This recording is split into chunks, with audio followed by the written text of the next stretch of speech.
बिस्मिल्लाहिर्रहमानिर्रहीम अस्सलातु वस्सलामु अला खातमुन नबिय्यीन व अला आलिहि व सहबिहि अजमाइन। अस्सलामु अलैकुम व रहमतुल्लाहि व बरकातुहू।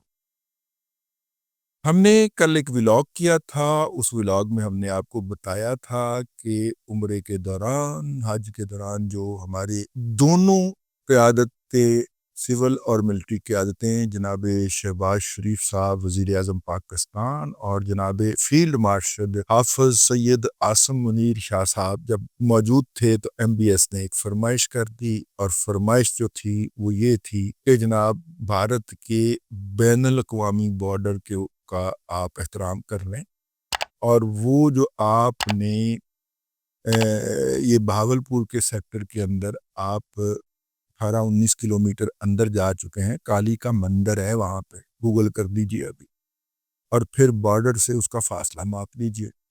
तो वो कह रहे हैं कि 18 से 19 किलोमीटर आप काली के मंदिर के ऊपर कब्जा है, उसके ऊपर इबादत गुजार नहीं जा पा रहे, तो वो आप खाली कर दीजिए। वैसे भी इबादत का एहतराम करना चाहिए, और वो काली माता उनकी जो है वो जुबान निकली होती है तो हाँ वो वाली सा। तो वो जो है वहाँ पे वो आप वापस आ जाइए आलमी बॉर्डर के ऊपर। पाकिस्तान का ये पैगाम दोनों ने बज़ाहिर वहाँ पे एग्री कर लिया, हमने आपको खबर दी थी। हम व्लॉग करके अभी उसके चढ़ने का इंतज़ार कर रहे थे तो अपडेट आ गया, तो मैंने कहा कि अगर वो खबर आपका हक है तो ये खबर भी फौरी तौर पे आपकी खिदमत में पेश की जानी चाहिए। फौरी तौर पे हमने ऐनक कसी की है और आपके सामने बैठने हैं, ठीक है। और अल्लाह आपका भला करे, खबर आई है अहम ज़राए से, और हमारे ज़राए जो हैं वो ज़िम्मेदार ज़राए, ठीक है। सऊदी हुकाम ने पाकिस्तान में आला लेवल पे राब्ता किया और कहा कि हज के दौरान जब आप तशरीफ़ लाए थे तो आपसे गुजारिश की गई थी कि आप इंटरनेशनल बॉर्डर पर वापस आ जाए, यानी भारत के अंदर से वापस आ जाए। तो उस पे ज़रा थोड़ा-सा आगाह करें कि आपने कहाँ तक अमल किया है, क्योंकि इंडिया कह रहा है कि जी आप वहाँ से नहीं हिले। हमने कहा जी वो तोपखाना-शोपखाना तो वापस बुला लिया है, लेकिन वो ज़रा बच्चे वहाँ पे ज़रा क्रिकेट खेल रहे। फिर हमें ये भी बताया गया कि अमारात ने और हमने आपका जो कर्ज़ है वो भी एक्सटेंड करने का फ़ैसला कर लिया। वो जो पैसे नहीं हमने हमारे पास रखवाए हुए 4.5% सूद के ऊपर, वो वाले। लेकिन आपने अभी तक हमें कोई जवाब ही नहीं दिया। इस पर उन्हें बताया गया कि देखिए हमारे इस मामले के अंदर गारंटर जो हैं वो तो तुर्की वाले हैं, और आप इंडिया के गारंटर हैं, तो ज़्यादा मुनासिब होगा कि आप तुर्की वालों से बात करें, क्योंकि उन्हें हमें एतमाद में लेना है, ठीक है। और ये जो पानी वाला इशू है, इसके हवाले से अब चीन भी इस मसले का अपने आप को स्टेक होल्डर कहता है, तो उसे भी हमें इत्मीनान में लेना है। यानी चीन और तुर्की दो ममालिक को पाकिस्तान इस मसले पे इत्मीनान में लेगा, और हमने गारंटर रखा हुआ है तुर्की को, तो वो उसकी भी तो सुलह करनी है ना हमने, ठीक है जी। अ, अब और फिर उन्होंने जंग में हमारा साथ भी दिया है, खुलेआम दिया है, आपने तो नहीं दिया। तो इसलिए इस पर जनाब उन्हें कहा गया कि कुछ ना कुछ करने से पहले इस पर हमने तुर्की और चीन से जब बात की है तो वो कहते हैं कि कोई भी बात करने से पहले भारत से तहरीरी तौर पर ये गुजारिश दिलवाई जाए पाकिस्तान को कि पाकिस्तान यहाँ से अपनी अफवाज वापस ले जाए। तहरीरी तौर पे लिखवाने की वजह क्या है वो मैं कई दफ़ा अर्ज़ कर चुका हूँ, लेकिन कुछ जाहिल के बच्चे बैठ के शोर मचाते रहते हैं सोशल मीडिया के ऊपर। उनके लिए अर्ज़ कर दूं कि जब वो तहरीरी तौर पे लिख के देगा तो फिर अपनी शिकस्त का इतराफ़ करेगा, और उनकी वो तहरीर जिसके ऊपर उनके किसी ज़िम्मेदार के दस्तखत हों, हम भी फिर आलमी फोरम्स के ऊपर लहराया करेंगे, ठीक है ना। वो 71 वाली तस्वीर का जो तस्वीर है ना दस्तखत करते हुए, जिसे इंडिया डिस्प्ले करता हर जगह पे, हम भी डिस्प्ले करेंगे कि हम इनके अंदर घुस गए थे, और अंदर घुस के हमने तय लगा दी थी। तय से पहले वाला काम क्या क्या किया था वो अपने राजा कबीर से पूछ लेना, ठीक है। हमने अंदर घुस के طے لگا دی تھی، ٹھیک ہے. اور یہ دیکھے پھر انہوں نے معافی مانگی تھی تو ہم نے، اور درمیان میں ملک کو ڈالا تھا، بڑے پنچایت کی تھی تو پھر ہم نے یہ بلایا تھا. تو ہم نے کہا جی تحریر تو ہونی چاہیے، کیونکہ انڈیا جو ہے وہ پانی پر مسلسل جھوٹ بول رہا ہے، ٹھیک ہے.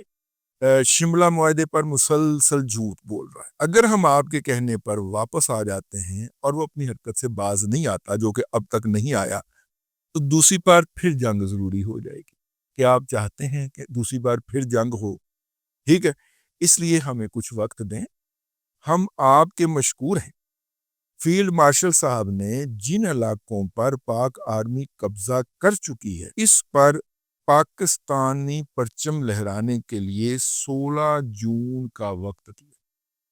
اور یہ وہ علاقے ہیں جو کہ بین الاقوامی بارڈر پہ ہیں.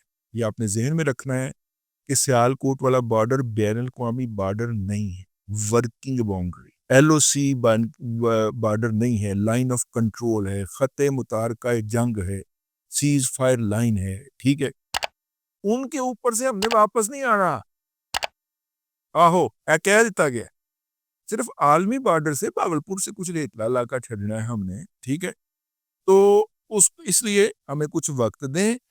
16 جون کا جی وقت جاری کر دیا ہے، ڈیڈ لائن جاری کر دی ہے فیلڈ مارشل حافظ سید اعظم منیر شاہ صاحب کہ اگر بھارت نے تحریری طور پر لکھ کے پاکستان کو نہیں دیا تو ان علاقوں کے اوپر پاکستانی پرچم لہرا کر اسے پاکستانی علاقہ ڈکلیئر کر دیا جائے. یعنی کہ اس وقت ہم جو 18 کلومیٹر 19 کلومیٹر بھارت کے اندر بیٹھے ہیں بہاولپور کے محاذ کے اوپر، اس کو پاکستان کے اندر شامل کر لیا جائے، ٹھیک ہے. اس کے علاوہ کوبرا کے نام سے ایک آئی ڈی ہے جی پاکستان کے سوشل میڈیا کے اوپر، ٹویٹر کے اوپر، میں اس کو فالو کرتا ہوں. اور کوبرا ہے یا کوبرا 1 ہے، کوئی اس طرح کی ہے. تو وہ مسلسل اس حوالے سے خبریں دیتے رہتے ہیں، وہ آئی ڈی سے خبریں آتی رہتی ہیں. اس آئی ڈی سے آج یعنی پیر کے روز، عید کے تیسرے روز یہ خبر آئی ہے کہ ورکنگ باؤنڈری اور ایل او سی کے اوپر پاکستان نے بھارت کی جن چوکیوں کے اوپر قبضہ کیا تھا وہاں پہ پاکستانی پرچم لہرا دیے گئے ہیں. میرے پاس میرا اصلی سورس جو کہ ایتھینٹک خبر دینے والا ہے، اس نے یہ خبر نہیں دی. اس نے جو خبر دی وہ میں نے بتا دی کہ فیلڈ مارشل صاحب نے کہا ہے کہ 16 کو جناب پرچم ہم لہرا دیں گے اگر انہوں نے تحریری طور پہ ہمیں گزارش نہیں کی، اپنی شکست کا اعتراف نہیں کیا تو ہم. اچھا 16 کی جو ہے وہ اہمیت کیوں ہے؟ وہ اس لیے بھی ہے کہ میرا خیال ہے منگل کا روز ہوتا ہے جس دن ڈی جی ایم اوز کا روٹین کے اندر رابطہ ہوتا ہے. تو ہو سکتا ہے جب یہ ولاگ آپ تک پہنچے اس وقت منگل کا دن ہو، اور منگل کے دن جو ہے وہ یہ ساری صورتحال اس کے اوپر کوئی مزید اپڈیٹ آئے گی تو ہم آپ کو عرض کریں گے. لیکن اس وقت اگر ہم دیکھیں تو صورتحال یہ ہے کہ پاکستان کے فیلڈ مارشل صاحب نے یہ کہہ دیا ہے کہ اگر بھارت تحریری طور پر دینے میں ہچر مچر سے کام لے رہا ہے تو پھر اپنے پرچم لہرا دیں. 16 ڈیڈ لائن، اور آج جو ہے وہ 9 ہے. 16 کا مطلب ہے اگلے پیر والے دن. ایک پیر تو آج گزر گیا، ایک پیر جو ہے وہ اگلے پیر کو تک 1 ہفتے کا وقت دے دیا. اب دیکھیے اس پہ بھارتی جو ہے وہ کیا نیا مکر یا فریب کرتے ہیں اس حوالے سے. لیکن اگر یہ کام ہو گیا ہے تو یہ بڑا سگنیفیکنٹ کام ہے، اور ہمیں کسی طور پہ پاکستان نے جو فتح حاصل کی ہے، جو گھس کے مارا ہے، جو پھینٹ لگائی ہے، اس کو عملی شکل کے اندر، دستاویزی شکل کے اندر لے کر آنا ہے. اور بھارت کا یہ خیال ہے کہ وہی گیچی میچی ٹیکنالوجی کے تحت، گیچی میچی فلسفی کے تحت، مطلب زبانی کلامی میٹھی زبان ہاتھ جوڑ کے منہ اپنا بغل میں چھری منہ میں رام رام کر کے تو یہاں سے پاکستان کو زبانی کلامی واپس بھجوا لے، ٹھیک ہے، اور ریکارڈ پہ کچھ نہ آنے دے. اب تک کے لیے اتنا ہی، اگلے ولاگ کے اندر پھر حاضری ہوگی۔ اللہ تبارک و تعالیٰ آپ کو آسانیاں عطا کرے اور آسانیاں خلق خدا میں تقسیم کرنے کی توفیق عطا کرے۔